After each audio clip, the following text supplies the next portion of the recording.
alaikum, bonjour à toutes et à tous. Donc dans cette partie, on va voir quelques espaces fondamentaux et leur base canonique. Donc on va commencer par l'espace le classique, c'est le Rn. Bon, c'est quoi le Rn? C'est les n-uplets. Par exemple, si x1 jusqu'à xn, avec les xi sont tous dans R. On peut même définir le Cn, c'est l'espace des n-uplets avec les xi sont des nombres complexes. Et on va définir c'est quoi la base canonique. C'est quoi la base canonique? Donc, la base canonique, c'est une base qui se présente d'une manière naturelle. C'est la base qu'on connaît. Par exemple, si on prend par exemple le R2, donc on peut tracer le R2, et là nous avons le I, c'est un repère orthonormé. Donc là, le IJ forme une base de R2, puisque n'importe quel vecteur U, par exemple si on prend un vecteur là, donc on fait par exemple là nous avons 2, et là par exemple nous avons 3. Donc U, ça va écrire d'une manière unique, c'est 2I plus 3J. D'accord? Donc, on peut voir que IJ forme une base. Le I, c'est 1, 0, et le J, c'est 0, 1. Alors, on dit que IJ est la base canonique. D'accord? Alors, c'est quoi la base canonique?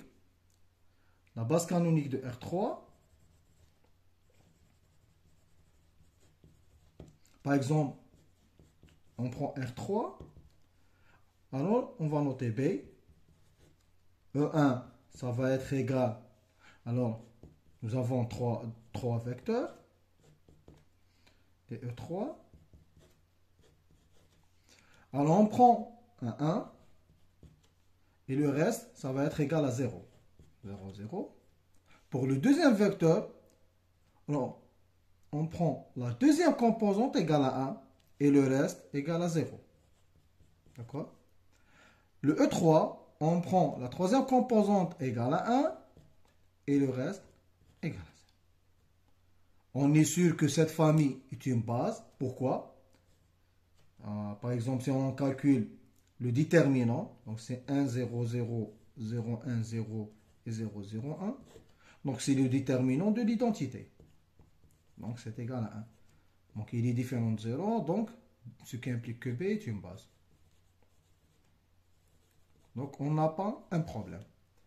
C'est-à-dire, maintenant, puisque B est une base de R3, donc automatiquement, la dimension de R3, qui est égale au cardinal de la base B, donc on a 3 vecteurs, donc la dimension, c'est égal à 3. D'une manière générale, pour le Rn, pour le Rn qui est tout simplement x1 jusqu'à xn avec les xi appartient à R. Donc la base canonique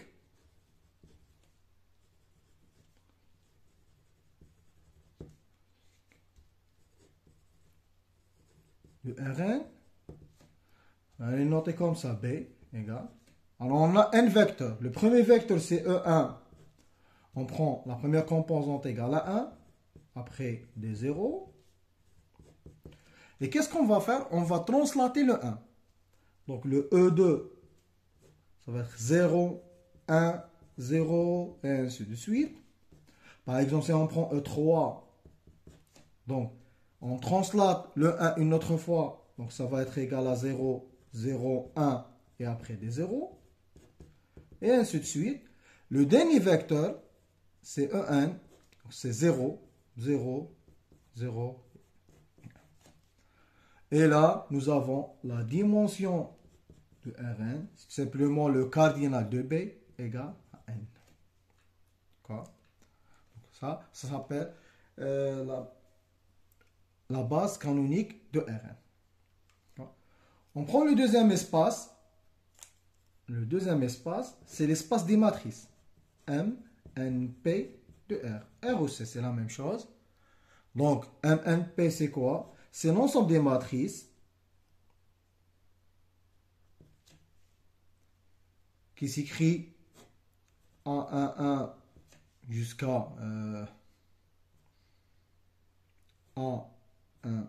Nous avons P colonne, donc 1, 1, P.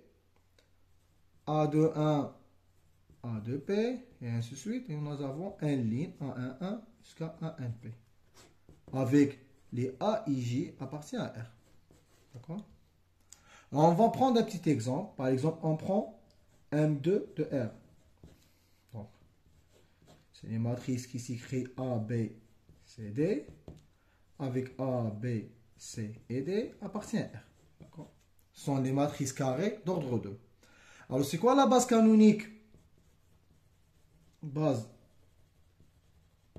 canonique de M2 de R.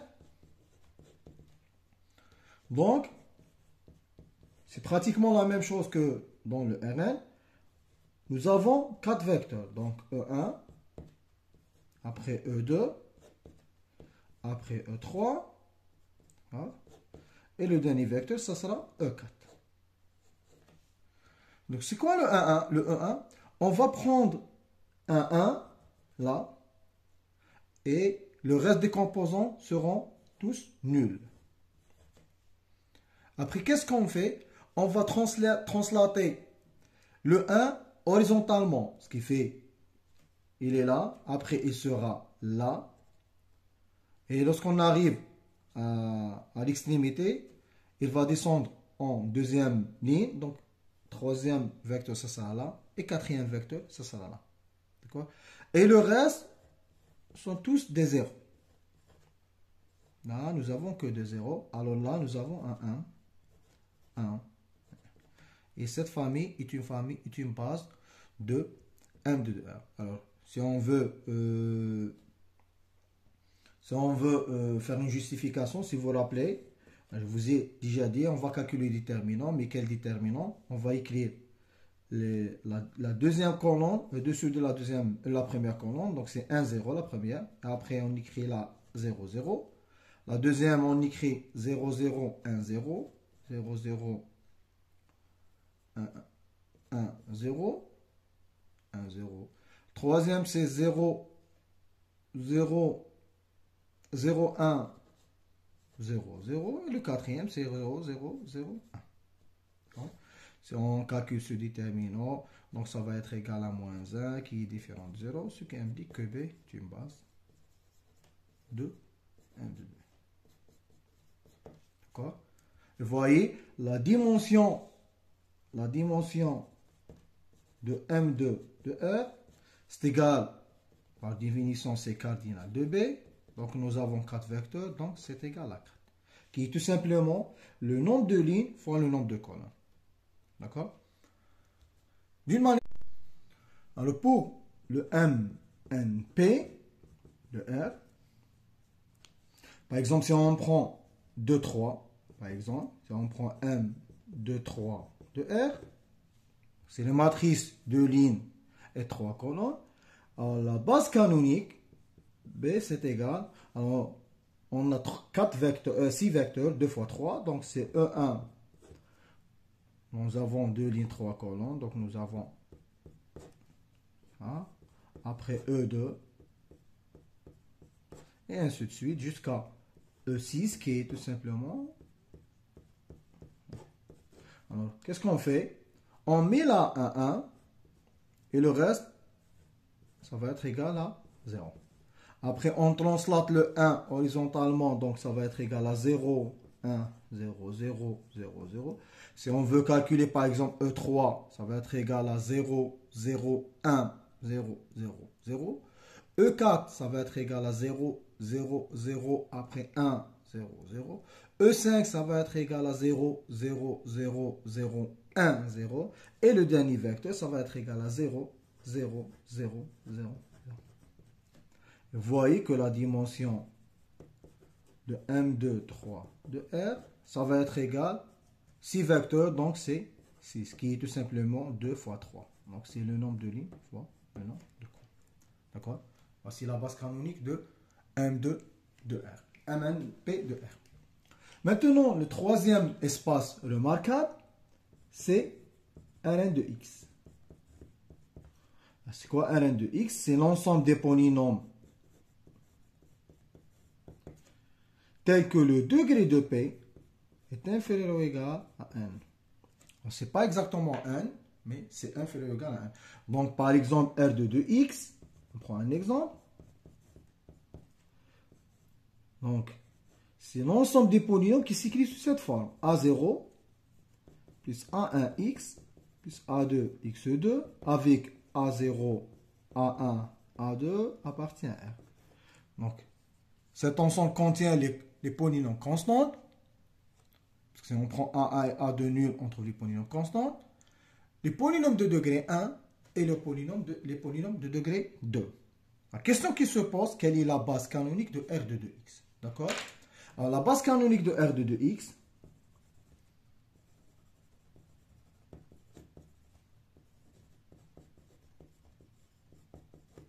est, c'est tout simplement les puissances successives de x.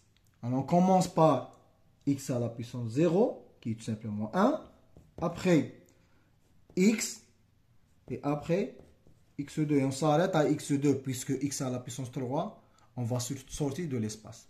D'accord? Ça, c'est la base canonique de R de 2x. 2. Et la dimension de R de 2x, c'est égal le cardinal de B. Là, c'est x à la puissance 0. Cardinal de B. Et vous voyez, nous avons 1, 2, 3 vecteurs. Donc, c'est 3. Bon, c'est une base. Parce que tout simplement, si on veut prouver ça, on peut calculer le déterminant. Mais c'est quoi ce déterminant? On prend chaque base, chaque élément de la base et là, on écrit les coefficients de ces polynômes. Par exemple, le polynôme constant égal à 1. Les coefficients sont 1, 0, 0. Le deuxième polynôme qui est x, donc c'est 0, 1, 0. Et les coefficients de x au carré, c'est 0, 0, 1. Donc, vous voyez, le déterminant, c'est 1. Donc, c'est qu'implique que B est une base. 2. D'accord? Alors, d'une manière générale, le Rn de x, si on prend Rn de x, d'accord? Donc, la base canonique